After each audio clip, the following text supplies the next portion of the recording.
So the whole trotro experience, why would you do it? Some people will never, ever, ever do it. But actually, what I found is going on trotro gives you an insight into Ghana that you would not have otherwise.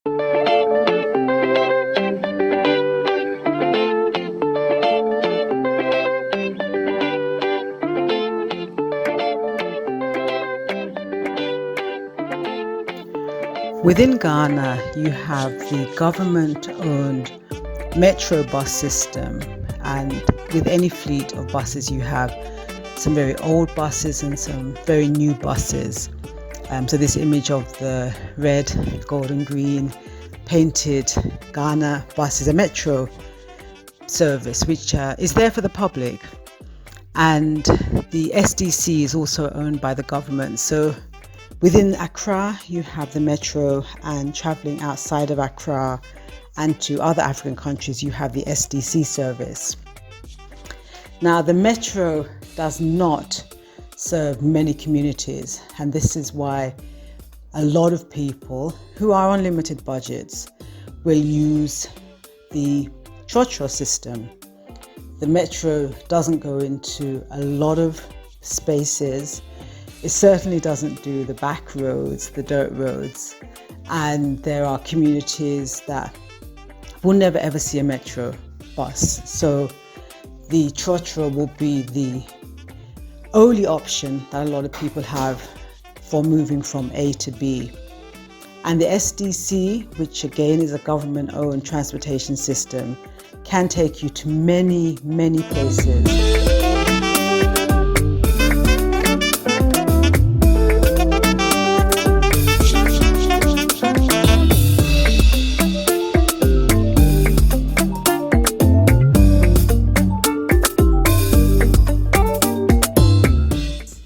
So I can be seated on a trotro and somebody will hand me their child.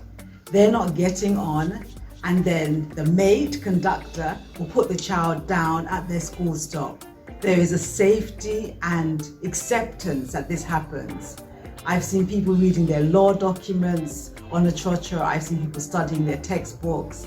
Obviously, children take the trotro to and from school.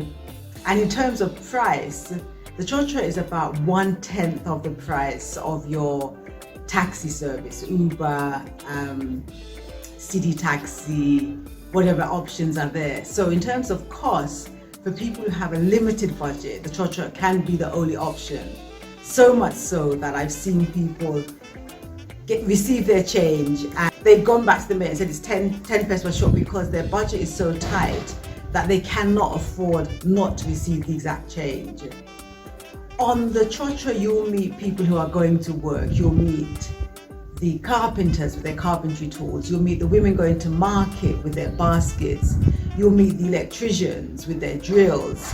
You'll meet tool makers with their tools. So you really do get an insight into an aspect of Ghana that you will absolutely miss if you never ever take a trotro. So whenever I am on the trotro, if I have a bag of shopping, often I will use it to the market and back because it's easy. The maid will always grab my bag, put it on the minibus, the trotro, and then I will get on. And when I'm getting off, the same thing. They will take my bag, I will get off, and then they hand my bag to me. I think that's a really lovely thing. In the UK, where I'm from, that never happens. No one is helping you with your luggage. But here, they will always help. And for women who are older, they will often take the luggage and put it, particularly the traders, they'll put their shopping at the back seat, and when the women get off, they will help them to unload and even help them to balance on their head as they go on their way. So for me, that's a really endearing part of using the trotro.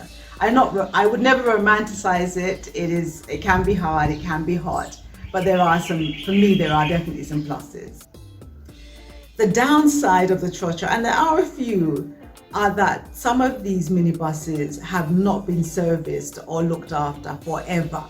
So you can be on a trotro and literally when they open the door flies off. I've seen that happen 1 or 2 times, and they have to literally go and pick the door and put it back on.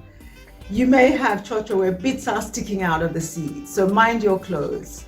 People wear their Sunday best, they wear their nicest, their most expensive, But you can also be in danger of having your clothes damaged at any point because there are so many bits hanging out off of the seats or hanging off of the door. If the traffic is heavy, the trotro driver will just decide at a moment that they're not staying on the route. So what does that mean? If you want to get off at a particular stop and they decided to take the back route, which is always some bumpy, dirty, dusty road, then you can miss your stop. And there is often a cry from many people as they see the driver turning off, no, no, no, no, no, stop, we want to get down, because they don't want to end up on this route which is going to bypass where they wanted to get off. I don't know if you can hear that beeping sound, but that's the trotro driver letting people know that I'm on my way. If you decide to take trotro, you can be mindful of all these things. There is the experience, but there's also the downside. A positive is that your trotro will probably stop at your road. They do the routes which the public-owned buses do not. So while Ghana has a public-owned transportation system, it doesn't cover the whole of Accra. And so the small trotro buses go in and out of the side roads and the communities where the public service doesn't go. So those are some of the experiences that you can get from driving on a trotro.